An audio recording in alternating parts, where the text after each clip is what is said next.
Hari ini Bapak Ibu Saudara, saya ingin mengajak setiap kita untuk melihat satu kebenaran firman Tuhan yang mungkin sering kita dengar, yang mungkin juga sering kita baca, yang mungkin juga sering kita diajarkan oleh firman ini melalui pastor, pendeta, gembala, tetapi juga sering kita abaikan, kita lupakan sehingga pada akhirnya kita tidak menyadari bahwa kita memiliki harta yang paling berharga, yaitu namanya Yesus. Amin. Amin saudara. Lihat satu kebenaran firman Tuhan dalam Injil Lukas pasal yang pertama. Jemaat Tuhan yang sedang menyaksikan ibadah online ini juga boleh langsung melihat di YouTube channel. Lukas pasal pertama ayat ke-37 dikatakan demikian bagi kita semua. Baca sama-sama Bapak Ibu Saudara, 1, 2, ya. Bacanya lebih dengan semangat, 3, 2, ya. Lebih tambahkan iman, 3, 2, ya. Saya yakin bisa jauh lebih dahsyat lagi, 3, 2, ya. Sebab bagi Elohimmu dan Elohimku tidak ada yang mustahil. Sebab bagi Yesusmu dan Yesusku tidak ada yang mustahil. Meskipun orang di kanan kiri kita berkata, tapi penyakit saya sudah lama loh. Meskipun mungkin orang saudara sendiri berkata, rumah tanggamu gak akan mungkin pulih. Kamu gak akan mungkin punya anak. Usahamu tidak akan mungkin bangkit. Saudara dengar baik. Betul kita hidup di dalam dunia fakta, tetapi kita diminta oleh Tuhan untuk tidak menghidupinya. Karena saudara dan saya bukan hanya hidup di dunia fakta. Tuhan pindahkan kita dari dunia fakta ke dalam dunia anugerah atau dunia kasih karunia, di mana Roh Kudus menuntun kita untuk kita menghidupi di dalamnya. Ada banyak orang Kristen, ada banyak duta Kristus melayani. Mereka terjebak dan hidup di dalam dunia fakta. Mungkin karena umur saya sudah 37. Udah gak mau lagi perempuan atau laki-laki yang mau sama saya. Halo? Saudara dan saya memang tinggal di dunia fakta. Tapi Tuhan tidak menghendaki dan menginginkan saudara dan saya menghidupi fakta tersebut. Kita menghormati setiap apapun yang dikatakan medis, dokter, dan lain sebagainya. Tapi firman berkata, firmanku yang akan jadi padamu. Bukan perkataan tetanggamu, orang tuamu. Bukan berarti saya mengajarkan saudara untuk menolak, kurang ajar dan lain sebagainya. As a believer kita mesti berdiri di atas dasar kebenaran. Sama-sama katakan dengan saya harus hidup. Belum semua, saya harus hidup. Saya harus berdiri di atas dasar kebenaran. Bukan di atas dasar fakta. Gembala jemaat saudara yang menjadi saksinya bernama Pastor Hana. Cerita tentang dia disembuhkan oleh kanker. Halo Bapak Ibu. Faktanya berkata gak mungkin sembuh. Gak mungkin pulih. Tapi ada pujian yang berkata seperti ini. Bagi Tuhan tak ada yang. Bagi Tuhan. Kalau Yesus bisa sembuhkan yang namanya Pastor Hana, Yesus yang sama juga akan menyembuhkan sakitmu dan sakitku. Lemah kalau kata anak TikTok bilang. Kalau Tuhan bisa mengangkat kanker Pastor Hana, dia juga bisa mengangkat beban berat kita. Tepuk tangan bagi Yesus. Saudara, baik yang ada di gereja ataupun di rumah, ketahuilah dan sadarilah bahwa kata mustahil dan kata tidak mungkin itu bukan berasal dari Tuhan. Sama-sama katakan dengan saya. Kata mustahil, belum semua sama-sama katakan dengan saya. Kata mustahil dan kata tidak mungkin bukan berasal dari Tuhan. Amin. Kata mustahil dan kata tidak mungkin itu pun bukan perbendaharaan yang keluar dari mulutnya Tuhan. Karena yang keluar dari mulutnya Tuhan pasti, mungkin, kamu dapat, kamu bisa. Karena Dia Tuhan yang besar. Karena Dia Elohim yang perkasa. Karena baginya tidak ada perkara yang mustahil. Setuju katakan amin saudara. Saudara dan saya harus mengimani ini. Bahwa baginya tidak ada yang mustahil. Amin Bapak Ibu Saudara terkasih. Dan sebagai orang percaya, saudara harus jauh lebih percaya kebenaran daripada hanya percaya apa kata orang. Bukan berarti dalam hal ini kita kurang ajar, kita melawan, menampilkan statement orang. Yang baik tentu kita terima. Seperti ketika saudara dan saya pergi berobat ke dokter, Bu, ibu harus istirahat, ibu harus minum banyak obat. Setuju Bapak Ibu sampai sini?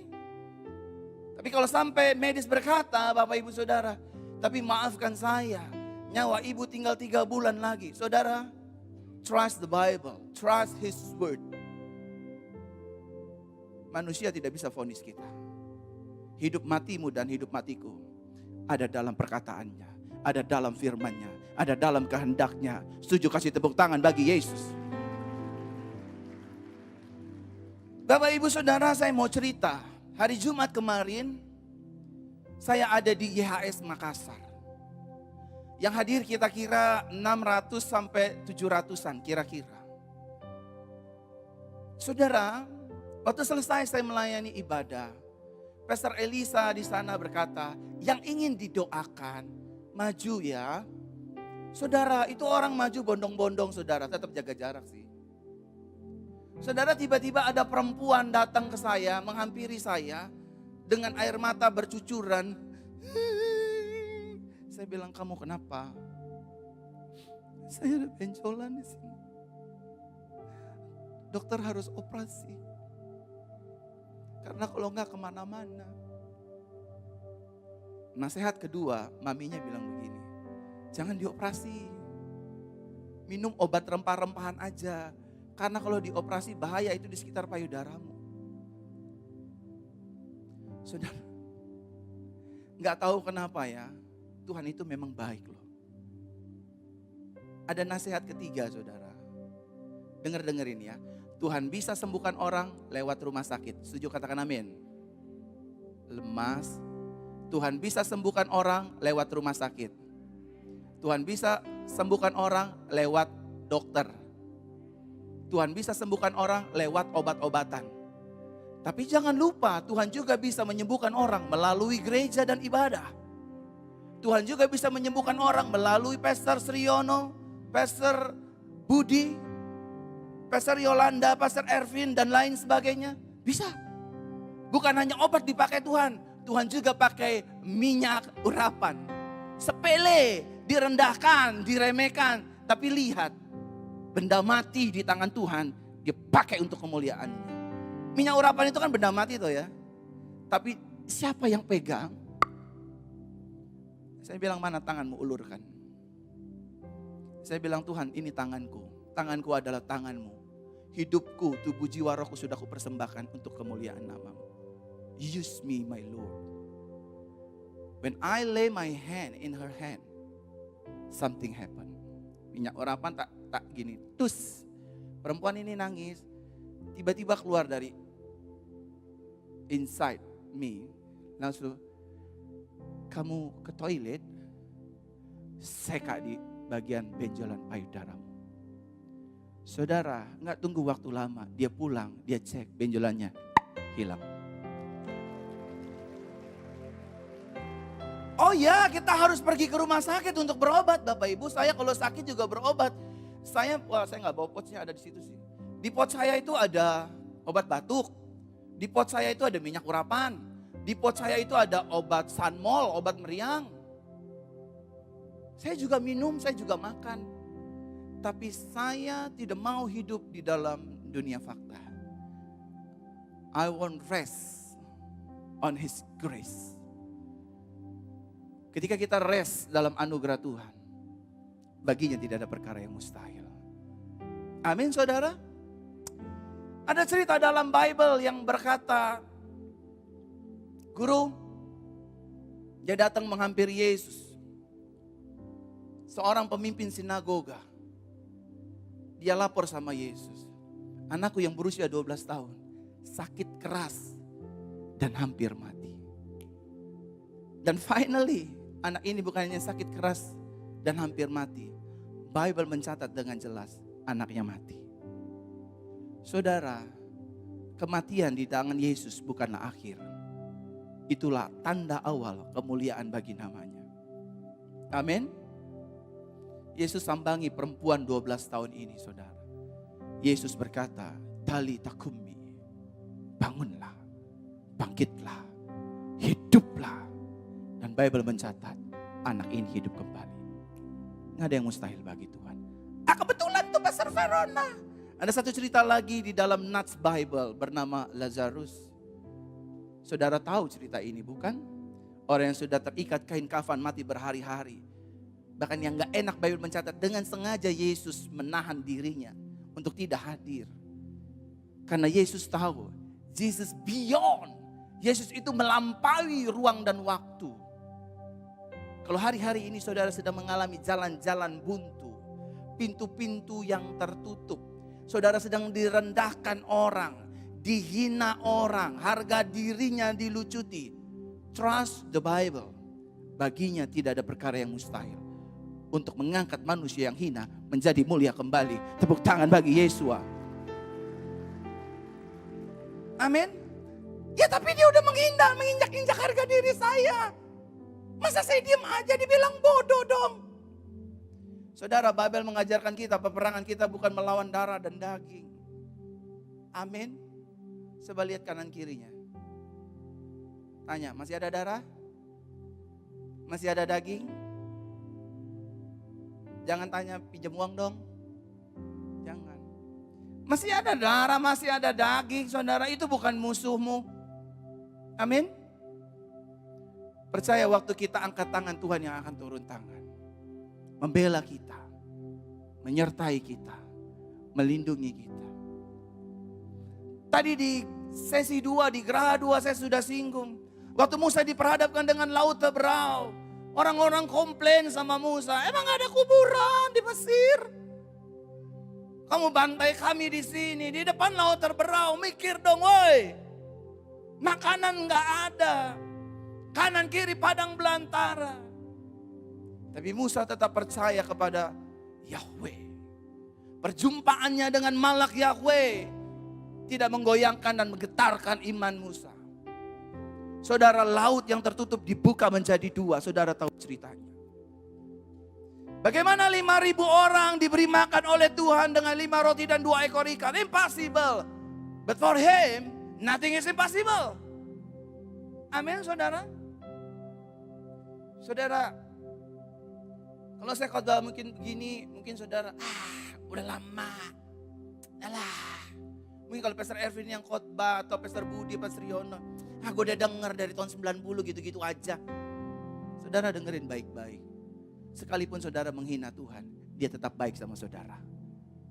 Sekalipun saudara jauh dari Tuhan, dia tetap mepetin saudara.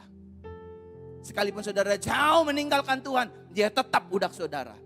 Sama seperti Daud nanti kita akan berkata, kemanakah aku dapat pergi menjauhi rohmu ya Tuhan? Ke dunia orang mati, kau ada di sana. Naik ke gunung, engkau sudah nanti di sana. Itulah Tuhanmu dan Tuhanku. Saudara, saya ingin cerita. Di Geraha 123 tadi, di Geraha 12 saya sudah sampaikan kesaksian ini. Nah, jemaat yang di sini mungkin belum tahu kesaksiannya. Bagaimana seorang yang memiliki uang, seseorang yang memiliki jabatan, popularitas dan lain sebagainya. Ternyata Bapak Ibu Saudara, pada akhirnya the end of the day itu tidak bisa menolong dan menyelamatkan kita. Setuju ya Bapak Ibu ya? Kalau kita diberkati Tuhan, praise the Lord. Kalau kita diberikan nama baik, praise the Lord. Semua untuk kemuliaan nama Tuhan. Tetapi maafkan saya, oleh karena kemurahan Tuhan, saya sudah banyak sekali melayani Bapak Ibu Saudara. Diberdirikan Tuhan di depan ribuan orang di kota-kota manapun. Bahkan di luar negeri Tuhan masih tetap mempercayakan saya berdiri di depan ribuan orang. Untuk melayani banyak model tipe orang. Dan saya diajar Tuhan, Verona, listen to me. Finally, uangmu, jabatanmu, popularitasmu, nama baikmu nggak bisa menyelamatkan hidupmu ketika engkau sedang ada di dalam masalah yang berat. Bahkan even though your bestie sekalipun, dia nggak bisa selamatkan kamu. Pendetamu, gembalamu, gerejamu, just only me. Hanya Yesus yang bisa selamatkan kita. Dia bukan hanya memberikan kita keselamatan di sorga, tapi in our daily activity, dia sediakan keselamatan, dia sediakan pertolongan, dia sediakan mujizat, dia sediakan pembelaan bagi hidupmu dan hidupku. Yang setuju kasih tepuk tangan bagi Tuhan. Dan aku makin diteguhkan sama Tuhan dengan kesaksian wanita ini. Media boleh putar. Bagi Tuhan tidak ada yang mustahil. Dan saya ada lagi kesaksian yang lebih dahsyat lagi Tuhan buat saya. Pada saat saya kena autoimun beberapa bulan yang lalu, saya mengalami batuk. Karena saya punya imun diredam oleh obat. Saya mengalami batuk 1 bulan. Dan ketika saya mengalami batuk itu, saya harus dilarikan ke rumah sakit. Dan ketika saya di CT scan, saya punya paru-paru. Paru-paru saya ada penebalan, dibilang katanya ada kanker dan tumor. Terus udah gitu, saya setelah udah diproses dengan segala pemeriksaan-pemeriksaan, saya sempat pulang ke rumah, saya bilang saya capek, saya gak mau. Saya bilang Tuhan sudah menyembuhkan saya. Ternyata setelah 2 minggu kemudian saya sudah pulang ke rumah. Saya mengalami lumpuh seperti lumpuh, tidak bisa berjalan. Sebelah kiri badan saya dari atas sampai bawah. Tidak ada tenaga, tidak bisa naik tangga, tidak bisa berjalan. Saya dibawa lagi ke rumah sakit di UGD. Dibawa lagi ke rumah sakit, saya mengalami panas tinggi. Sampai 41 demam. Dan sama dokter saraf di sana saya harus di CT scan, saya harus di MRI. Dan terakhir saya mengalami kelemahan yang luar biasa. Tidak berdaya, tidak bisa bangun kalau saya tidak disuntik. Dan PM datang untuk mendoakan. Pada saat saya di MRI udah ada hasil. Jadi dokter bilang ada banyak penumpukan di kepala saya. Ada kayak semacam tumor, dicurigai itu tumor dan kanker. Terus katanya kalau bukan itu infeksi atau jamur katanya. Anak saya sudah nangis semuanya, anak saya sudah berpikir. Terus sampai tanya ke dokter, dok kira-kira gimana ini? Terus kata dokter harus di PET scan katanya. Harus menjalani pemeriksaan lagi di PET scan. Saya akhirnya dengan segala bujukan anak-anak, tadi saya udah gak mau, saya bilang saya mau pulang. Dan bujukan anak-anak membawa saya pergi PET scan dengan ambulan, dengan dibawa saya pergi PET scan. Hasilnya lebih mengerikan lagi, katanya saya mengalami kanker stadium 4 di kepala saya. Terus sampai ditanya sama Ina, anak saya, dok kira-kira umur mama saya gimana? Katanya kira-kira umur, dia langsung memvonis umur mama kamu tinggal 3 bulan. Katanya ada pembekakan di mana-mana katanya. Terus bukan hanya satu dokter lagi, satu dokter aja mengatakan itu. Dokter imun pun mengatakan, Ina, mama kamu kurang beruntung. Ada kanker stadium 4 di kepalanya. Mungkin bisa juga di paru-parunya itu juga ada kanker naik ke atas. Terus ditanya lagi ke dokter paru-paru yang merawat saya, Ina, mama kamu gak menerusin kemarin perawatannya, makanya ini kanker Ina. 3 dokter di rumah sakit besar mengatakan saya kanker.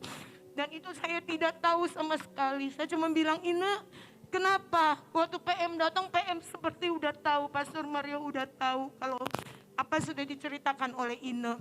PM hanya mengatakan disiram dengan minyak urapan di kepala saya. Terus PM bilang, Tante, mas perak saya gak punya Tuhan. Tetapi Tuhan memberikan kesembuhan kepada saya. Saya ingat saya menyiram minyak urapan di kepala saya. Dan pada saat itu PM bilang, Ina, mama kamu gak sakit. Saya mengamini itu semua. Mama Mama kamu gak sakit, mama kamu hanya kesepian aja katanya.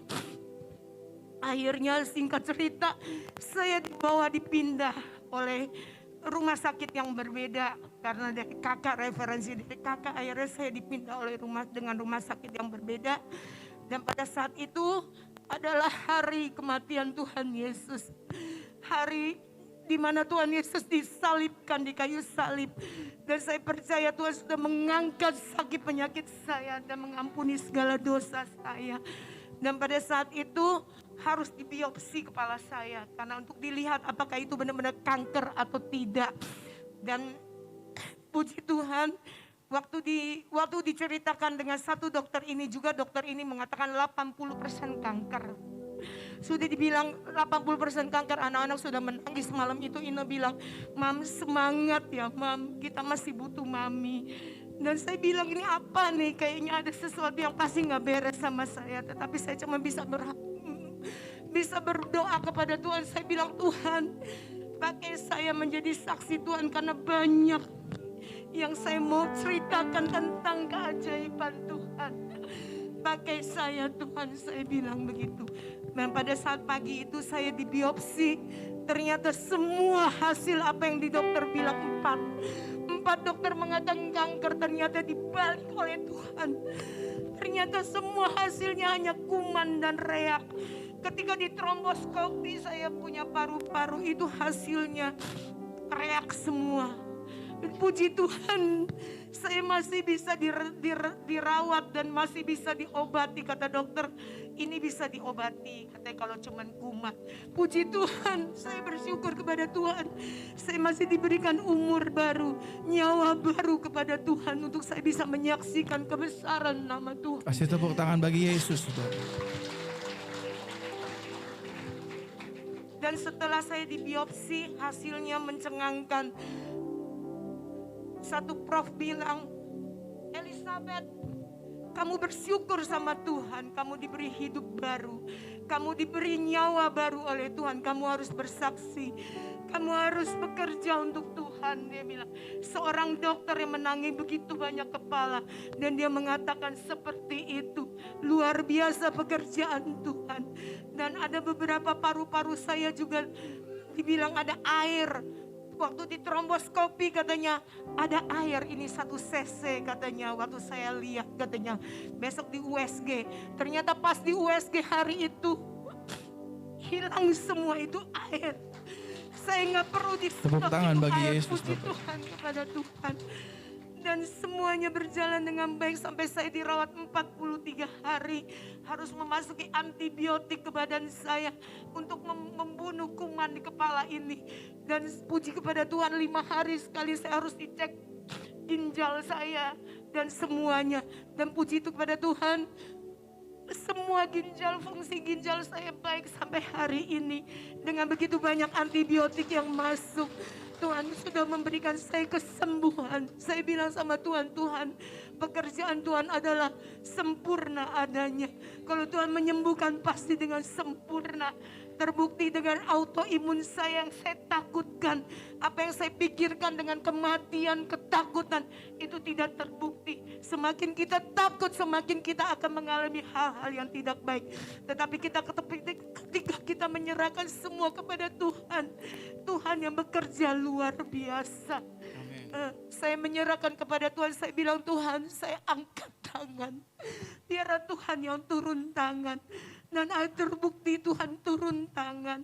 Dan terbukti pada saat ini pun apa yang saya takutkan tentang autoimun saya tidak harus mengkonsumsi obat-obatan dari autoimun.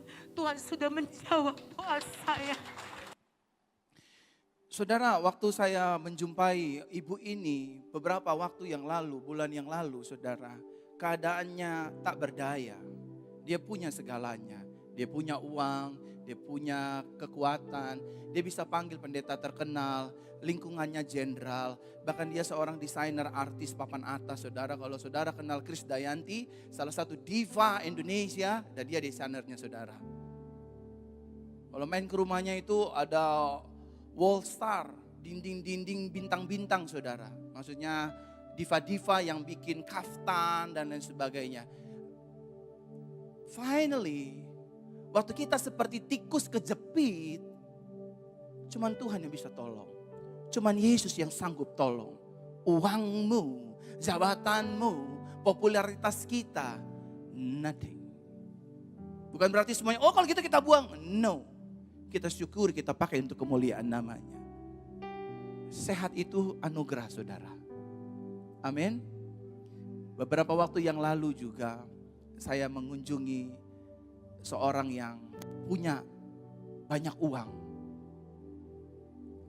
Saya lihat dia hanya tergeletak dengan perabotan rumah sakit di rumahnya. Saudara, hati saya hancur sekali. Dan saya menyadari sehat itu anugerah. Hidup itu anugerah Tuhan. Amin saudara. Dan kita masih punya harapan di dalam Yesus Kristus. Saudara, saat-saat ini hati saya tergerak, terdorong. Doakan saya ya. Ke depan di Jakarta kita akan buat KKR khusus untuk orang-orang yang terkena kanker, tumor, yang stadium-stadium akhir. Tuhan ingin tunjukkan kuasanya bahwa vonis fakta akan dihancurkan dengan vonis anugerah. Masih ada nyawa di dalam Yesus. Amin saudara. Ada beberapa wanita di tempat ini yang datang dengan memiliki kista. Saudara gak perlu angkat tangan. Kalau saudara percaya, saudara akan disembuhkan. Kistamu akan hilang. Boleh saya minta satu air Pak Pastor Sriono? Satu aja. Air minum. Aku punya tuh. Ya gak usah dibuka. Saya gak tahu ada berapa wanita. Saya pernah mendoakan seorang yang bukan beragama Nasrani. Dia seorang yang outside Christ. Dia saudari sepupu kita. Suatu kali saya tutup dengan ini ya. Yang di rumah juga dengar baik-baik. Waktu saya main ke rumah desainer ini saudara. Dia punya fotografer, suka foto semua kegiatannya. Singkat cerita, tiba-tiba ibu ini ngelihat saya, fotografer ini lihat saya. Dan dia bilang, kenapa ibu lihat saya? Nggak tahu, saya ngerasa damai aja ngeliat Bapak. Oh puji Tuhan, saya bilang dalam hati. Terus dia nyeletuk. Dia ini punya kista, punya miom. Dia ini lagi bleeding 3 bulan. Pendarahan terus. Saudara, entah kenapa satu ketika ada air minum kayak gini saudara. Saya tahu sih saya akan dibilang sesat dan lain sebagainya. I don't care about that. I just care about God, His Word, and others. I care about that. Nah saudara, singkat cerita. Mata saya tertuju dengan dia lagi ngomong, mata saya tertuju dia. Tiba-tiba roh Tuhan bilang, ambil air itu, pegang di tanganmu. Dan saat yang kau pegang, air itu bukan air biasa lagi. Kuasaku ada padanya. Gak tahu kenapa saya disuruh Tuhan untuk kasih dia. Saya bilang, Bu minum ini ya. Saya mau komsel dulu, mau cool dulu, mau family blessing dulu. Main gitar, nyanyi-nyanyi, saya pimpin ibadah. Saudara, waktu dia minum, glek. Selang 5 menit, bleedingnya berhenti loh.